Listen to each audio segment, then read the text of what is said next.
High, নিরামিষ তেল পটল রান্না করার জন্য প্রথমেই কিছু পটল আমি খোসা ছাড়িয়ে দুদিকের মুখটা আড়াআড়িভাবে কিছুটা কেটে নিয়েছি। এরপর কড়াইতে তেল গরম করে পটলগুলো একে একে নুন হলুদ দিয়ে ভেজে নেব। পটলগুলো ভাজা হতে হতে একটা মশলার পেস্ট তৈরি করে নেব, যার জন্য নেব আদা, টমেটো, কাঁচা লঙ্কা আর নেব গোটা জিরে। যে যেরকম ঝাল খায় সেই বুঝে লঙ্কার পরিমাণটা দেব।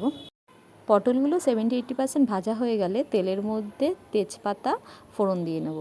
ফোড়নে গোটা জিরে অথবা কালো জিরেও ব্যবহার করা যেতে পারে তেজপাতার সঙ্গে। এরপরে মশলার যে পেস্টটা আমি রেডি করেছিলাম সেটা তেলে দিয়ে দেবো। তার সাথে নুন হলুদ দিয়ে ভালো করে মশলাটা কষিয়ে নেব।